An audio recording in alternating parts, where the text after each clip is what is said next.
이스라엘 하마스 전쟁 사망자 1000명 넘었다. 휴전 없다. 모든 미디어가 전쟁 소식을 계속해서 보도하고 있습니다. 이 소식, 이제 증시나 자산 시장이나 코인 시장이 반등 나올 상황에서 이 소식이 전해지게 되면서 이거 뭐지? 반등이 안 나오는 거 아닐까? 이거 왜 하는 거지? 저는 이 전쟁 소식을 단순히 전쟁 프레임으로만 보지 않습니다. 늘 그 끝단에는 그들이 있다고 보고 있어요. 그리고 종교적인 분쟁, 이슬람 또는 유대, 영토, 가자지구, 중동, 여기에 끼어있는 아랍 또는 이슬람, 그리고 유대인, 미국, 유럽, 중국, 에너지의 파동이 어떻게 균열이 나서 어디 쪽으로 이동하는지 늘 그들의 설계 작업에 있다고 생각을 합니다. 피해를 받는 것은 꼭 대중들이죠. 힘없는 민간들이었습니다. 이들이 어떤 의도를 가지고 이 부분을 진행하는지 시간이 지나게 되면 드러나겠지요. 중요한 건 우리가 기다리고 있는 시장에 대한 반등, 시차는 조금 발생할 수 있지만 중요한 건 바뀐 건 없습니다. 이스라엘의 적어도 방공 시스템인 아이언돔이 무려 하마스에서 7,000발의 무력화가 되었습니다. 미사일을 한꺼번에 7,000발을 쏘니 방어 체계가 무력화가 되었죠. 사상자가 엄청나게 나왔습니다. 미국은 항공모함을 전진 배치하고 앙보리, 긴급회의를 조성하였다. 이스라엘을 지원하기 위해 항공모함 전단을 전진 배치하고 전투기 편대를 늘리기로 하였다. 미국 국방부는 세계 최대 핵 추진 항공모함 제럴드 포드함이 포함된 항모 전단을 동지중해로 이동하도록 명령하고 F-35 등 전투기 편대로 추가 배치하기로 결정하였다. 바이든 대통령도 네타냐후 이스라엘 총리와의 통화에서 이스라엘 정부와 국민에 대한 완전한 지원을 약속한다. 이런 가운데 유엔 안정보장이사회는 15개 안보리 이사국과 한국 등 옵저버 국가가 참여하는 비공식 협의를 긴급 소집해 가자지구 긴장 고조 사태에 대한 해결 방안을 논의하였다. 공습당한 이스라엘 측 중국의 강한 비난을 기대한다. 중국, 이스라엘 하마스 충돌에 즉각 휴전해야. 외교부 대변인 입장문은 팔레스타인 독립국으로 만들어야. 여러 미디어를 통해서 온갖 소식이 다 전해져 나오고 있습니다. 대중은 판단할 수가 없겠죠. 단순히 얘네에 대한 영토, 종교, 그리고 인연 점쟁으로 인해서 7,000발을 쐈던 걸까요? 엄청나게 준비를 하고 쏴댄 것 같습니다. 그러나 저는 늘 그 꼭대기 위에 그들이 있지 않나 그런 생각을 합니다. 그 부분은 시간을 두고 지켜봐야겠지요. 전쟁 소식에 이어서 암호화폐 유튜버 비트코인 매파 연준의 반토막 날 수도. 연준 보우만 이사 금리 더 높여야 9월 고용지표 이후 첫 언급하였다. 비트코인은 내가 본 것 중에서 가장 어리석은 투자이자 찰리 먼거.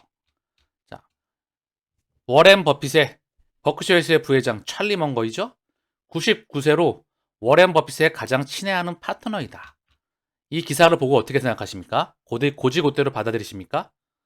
버크셔 회사에는 그 인프라망을 깔아가는 주역 중의 하나입니다. 새 판을 짜는 그 중심에 있죠.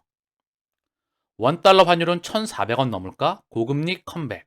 원화 약세, 엄청난 고금리, 코인 시장에 대한 반토막, 그리고 전쟁. 식지 않는 미국 고용시장, 연준 금리 인상, 추가 금리 인상 유력하다. 자, 이에 대해서 변동성은 최고의 매수기이다. 워런 버핏의 투자 조언. 미국 증시가 높은 변동성을 나타내고 있는 가운데 투자의 귀재를 불리는 워렌 버핏, 버크셔 해소웨이 회장의 조언이 투자자들의 주목을 받고 있다. 투자자들이 증시 변동성을 두려워할 필요가 없다. 오히려 훌륭한 기업을 저가에 매수할 수 있는 최고의 기회가 될 수 있다. 추가 금리 인상 불안감, 셧다운, 여기에 전쟁, 팔레스타인 무장 정파, 하마스의 이스라엘 기습 공격으로 국제유가 반등과 함께 향후 인플레이션이 심화될 것이라는 경고음이 커지고 있다. 다만 버핏은 주식을 작은 기업으로 생각하는 투자자들에게 증시 변동성은 공포의 대상이 아니다. 농장이나 아파트를 소유한 것처럼 주식을 가지고 있다면 매일매일의 시세의 변동성에 얽매일 필요가 없다. 장기적인 안목과 관점을 가지고 접근한다면 결국 누가 훌륭한 기업을 보유하고 있느냐에 따라 승패가 갈린다. 또한 증시 변동성이 높아지는 과정에서 시장에 감정적인 매도가 발생하면 오히려 매력적인 기업을 헐값에 매수할 수 있는 기회가 생긴다. 투자자들이 증시 변동성을 경계의 대상이 아닌 장점으로 활용할 줄 알아야 된다. 정말 훌륭한 말이 담겨 있습니다. 여기서 지금 보셨던 이 내용 중에서 이 기업과 주식을 코인으로만 바꾸면 됩니다. 이걸 코인, 작은 기업이 아니라 큰 코인. 자, 그리고 투자자들에게 코인 변동성은 공포의 대상이 아니다. 농장이나 아파트를 소유한 것처럼 코인을 가지고 있다면 매일매일의 시세 변동성에 얽매일 필요가 없다.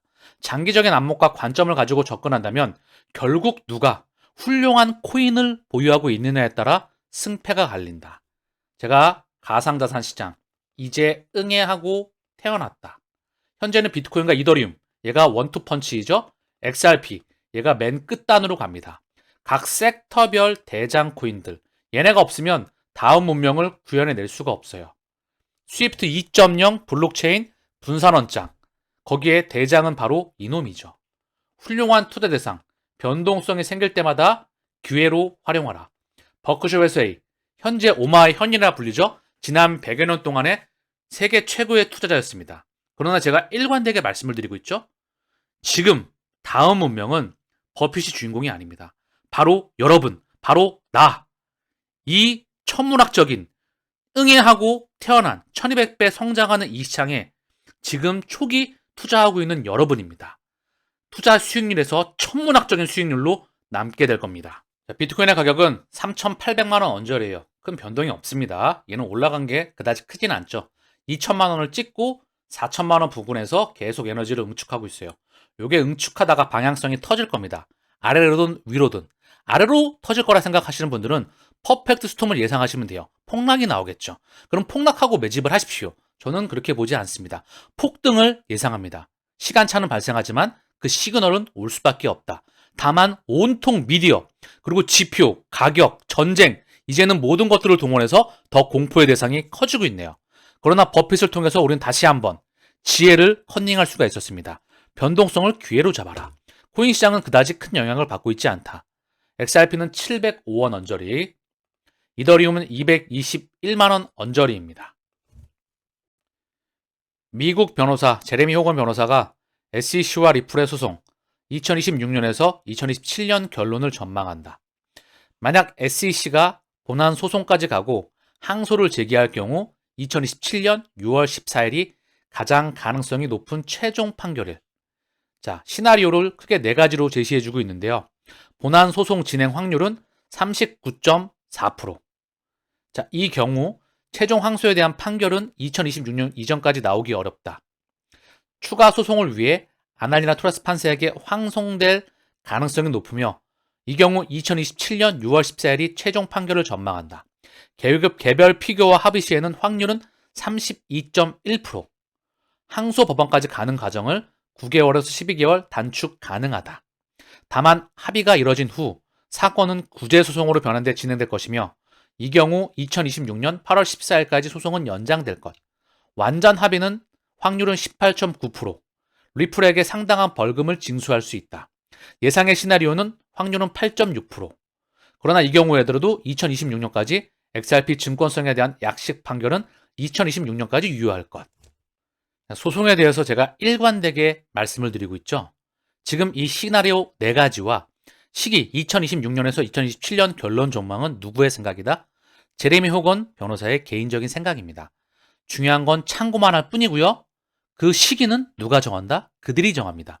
제가 일관되게 말씀을 드리고 있죠. 소송은 진행하는 과정에 있을 뿐이다. 펀더멘탈 4차 산업의 혁명 스위프트 2.0 그 기득권을 유지해 나가기 위해서 기존 두꺼비 집을 부셔버리고 새 집을 만들어 나가고 건설망이 미친 듯이 도로망과 혈관망과 아파트와 병원과 그리고 전 세계 인프라망이 미친 듯이 확장해 나가고 있다. 그럼 그 속도를 조절해야 되겠지요. 가격에 대한 부분과 진짜 그 세상이 실제 우리 눈으로 보이는 그 세상, 그 속도를 조절해 나가기 위해서 소송을 끄집어냈다 저는 보고 있습니다. 자, 그 세상이 구현되게 되면 팩트로 우리가 눈으로 확인할 수 있게 되면 가격은 달나라가 가 있습니다. 저는 그걸 100%라고 보고 있어요. 우리 눈으로 확인하게 되는 그 순간, 대중들의 눈앞에 드러나게 되는 순간, 가격은 이미 달나라에 먼저 가 있습니다. 지난 수백 년 전에도, 앞으로 그 이후에도 그 공식은 바뀌지 않을 겁니다. 왜냐하면 대중은 돈을 벌면 안 되니까. 로드 XRP님의 트위터인데요. XRP는 국경을 넘어서 돈을 거래하는 방식에서 미래의 핵심적인 역할을 할 것입니다. 100달러는 시작일 뿐입니다. 자, 그리고 기억나니? 우리는 스위프트와 같은 결제 네트워크를 만들고 싶습니다. 그러나 정착, 실제 돈의 이동, 표면 아래 실제 배관이 이루어지는 곳은 분산형 개방 네트워크가 될 것입니다. 분산 원창, DLT, 블록체인, 스위프트 2.0 같은 말이죠.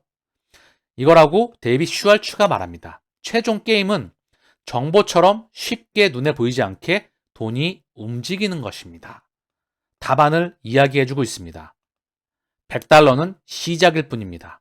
국경을 넘어 돈을 거래하는 방식에서 미래의 핵심적인 역할을 할 것입니다.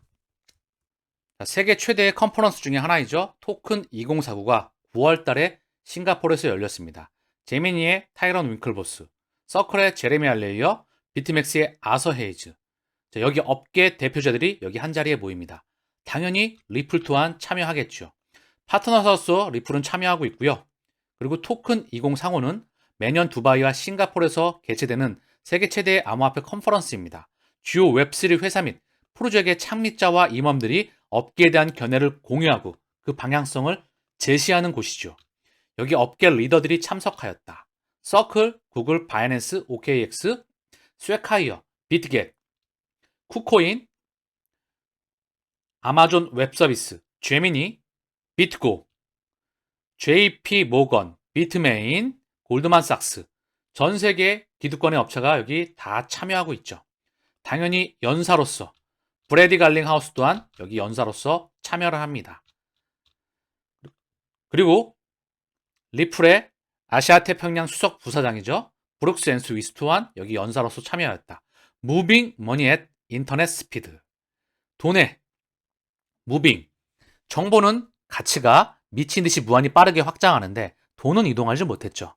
웹3, 가치의 인터넷, 일관되게 CBDC와 컨퍼런스에서 토큰 2049를 비롯한 전 세계 컨퍼런스와 포럼에서 가치의 인터넷, 웹3, 코인, CBDC, 통화 시스템에 대한 재설정, 여기 일관되게 리플의 브래드 갈링하우스. 리플은 빠지지 않고 참석을 할 수밖에 없다. 얘가 없으면 그 문명을 구현해 낼 수가 없다고 저는 개인적으로 생각하기 때문입니다.